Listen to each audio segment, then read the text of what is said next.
ನಮಸ್ಕಾರ ಕರ್ನಾಟಕದ ಜನತೆ ಎಲ್ಲ ಹೇಗಿದ್ದೀರಾ? Welcome back to our YouTube channel.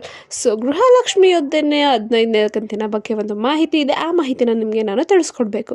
Gruhalakshmi ಯೋಜನೆಯ ಹಣ ಜಮಾ ಆಗ್ತಿದೆ. ನಿಮ್ಮ ಖಾತೆಗೆ ಹಣ ಜಮಾ ಆಗಿದೆಯೋ ಇಲ್ವೋ ಅಂತ ಹೇಗೆ ಚೆಕ್ ಮಾಡ್ಕೊಳ್ಳೋದು ಅಂತ ನಾನು ತಿಳಿಸ್ಕೊಡ್ತೀನಿ. ಬನ್ನಿ, ವಿಡಿಯೋನ ಸ್ಟಾರ್ಟ್ ಮಾಡೋಕ್ಕಿಂತ ಮುಂಚೆ ನೀವೇನಾದರೂ ನಮ್ಮ ಚಾನಲ್ಗೆ ಸಬ್ಸ್ಕ್ರೈಬ್ ಮಾಡ್ಕೊಂಡಿಲ್ಲ ಅಂದರೆ ದಯವಿಟ್ಟು ಚಾನಲ್ಗೆ ಸಬ್ಸ್ಕ್ರೈಬ್ನ ಮಾಡಿಕೊಂಡು ಸಪೋರ್ಟ್ನ ಮಾಡಿ ಅಂತ ಕೇಳ್ತಾ, ವಿಡಿಯೋ ಇಷ್ಟ ಆದರೆ ದಯವಿಟ್ಟು ವಿಡಿಯೋಗೆ ಲೈಕ್ ಕೊಡಿ. ಬನ್ನಿ, ವಿಡಿಯೋನ ಸ್ಟಾರ್ಟ್ ಮಾಡೋಣ. ಹೌದು, ಏನು ಗೃಹಲಕ್ಷ್ಮಿ ಯೋಜನೆ ಹಣ ಜಮಾ ಆಗ್ತಿದೆ. ಇವಾಗ ಏನು ಗೃಹಲಕ್ಷ್ಮಿ ಯೋಜನೆ ಅಡಿಯಲ್ಲಿ ಪ್ರತಿ ತಿಂಗಳು ಎಲ್ಲರೂ 2,200 ರೂಪಾಯಿನ ಪಡ್ಕೊತಿದ್ದೀರಾ. ಅದೇ ರೀತಿ ಇವಾಗ 14ನೇ ಕಂತಿನ ಹಣನೂ ಕೂಡ ಪಡೆದುಕೊಂಡಿದ್ದಾರೆ.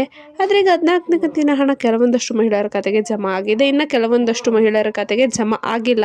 ಅಂಥವರು ಜಮಾ ಆಗಿದೆಯೋ ಇಲ್ವೋ ಎಂಬುದನ್ನು ಹೇಗೆ ತಿಳ್ಕೊಬೇಕಂತಾನೆ ಈ ವಿಡಿಯೋದಲ್ಲಿ ಡೀಟೇಲ್ ಆಗಿ ತಿಳಿಸ್ಕೊಡ್ತೀನಿ. ಸ್ನೇಹಿತರೆ, ಈಗ ಆಲ್ರೆಡಿ ನಿಮ್ಗೆ ಎಲ್ಲರಿಗೂ ತಿಳಿದಿರುವಂತೆ ಗೃಹಲಕ್ಷ್ಮಿ ಯೋಜನೆ 15ನೇ ಕಂತಿನ ಹಣ ಎಲ್ಲ ಮಹಿಳೆಯರ ಖಾತೆಗೂ ಈಗ ಆಲ್ರೆಡಿ ಜಮಾ ಆಗಿದೆ.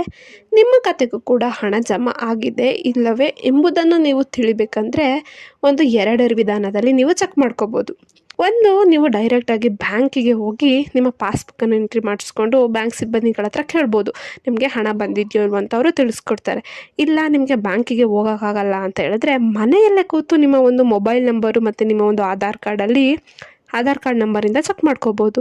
ಸಿಂಪಲ್ಲು ಏನಪ್ಪ ಅಂದರೆ, ನೀವು DBT ಕರ್ನಾಟಕ ಅಪ್ಲಿಕೇಶನ್ನ ಇನ್ಸ್ಟಾಲ್ ಮಾಡಿಕೊಂಡು ನೀವು ಹಣ ಬಂದಿದೆಯಲ್ವೋ ಅಂತ ಚೆಕ್ ಮಾಡ್ಕೋಬೋದು. ನಾನು ಹೇಗೆ ಇನ್ಸ್ಟಾಲ್ನ ಮಾಡ್ಕೊಂಡು ಹೇಗೆ MP ಕ್ರಿಯೇಟ್ ಮಾಡಬೇಕು, ಹೇಗೆ ಹಣ ನೋಡಬೇಕಂತ ಒಂದು ಡೀಟೇಲ್ ವಿಡಿಯೋ ಮಾಡಿ ಹಾಕಿದ್ದೀನಿ. ಆ ವಿಡಿಯೋ ನೋಡಿಲ್ಲ ಅಂದರೆ ದಯವಿಟ್ಟು ವಿಡಿಯೋನ ನೋಡಿ, ನಮ್ಮ ಚಾನಲಲ್ಲಿ ಅಪ್ಲೋಡ್ ಮಾಡಿದ್ದೆ. ಕೆಲವೊಂದಷ್ಟು ಜನ ಕಮೆಂಟ್ ಹಾಕ್ತಿದ್ರೆ ನಮಗೆ ಇನ್ನೂ 14ನೇ ಕಂತಿನ ಹಣ ಬಂದಿಲ್ಲ, 13ನೇ ಕಂತಿನ ಹಣ ಬಂದಿಲ್ಲ ಅಂತ.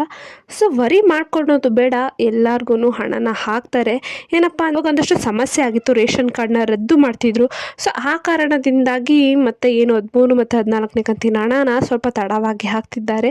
ಅದಕ್ಕೆ ಯಾರ್ಯಾರ್ದೆಲ್ಲ ರೇಷನ್ ಕಾರ್ಡು ರದ್ದಾಗಿದೆ ಅವರಿಗೆ ಹಣ ಬರುತ್ತೋ ಬರಲ್ವೋ ಅಂತಲೂ ಕೂಡ ಈ ವಿಡಿಯೋದಲ್ಲಿ ತಿಳಿಸ್ಕೊಡ್ತೀನಿ. ಈಗ ಏನೋ ಒಂದು ವೇಳೆ ರೇಷನ್ ಕಾರ್ಡು ನಿಮ್ಮದು BPL ರೇಷನ್ ಕಾರ್ಡ್ ಏನಾದರೂ ರದ್ದಾಯಿತು ಅಂದರೆ, ಏನು ಲಕ್ಷ್ಮೀ ಹೆಬ್ಬಾಳ್ಕರ್ ಅವರು ಹೇಳಿದ ಪ್ರಕಾರ ರೇಷನ್ ಕಾರ್ಡು ಒಂದು ಬಹುಮುಖ್ಯ ದಾಖಲೆ ನಿಮಗೆ ಯೋಜನೆಯ ಹಣ ಪಡ್ಕೊಳಕ್ಕೆ.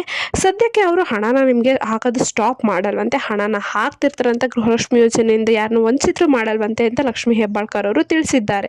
ನಿಮಗೆ ಹಣ ಬಂದಿಲ್ಲ ಅಂದರೆ ವರಿ ಮಾಡಬೇಡಿ, ಹಾಕ್ತಾರೆ. ಪೆಂಡಿಂಗ್ ಹಣನೂ ಕೂಡ ಅವರು ಸರ್ಕಾರದವರು ರಿಲೀಸ್ ಮಾಡ್ತಾ ಇದ್ದಾರೆ.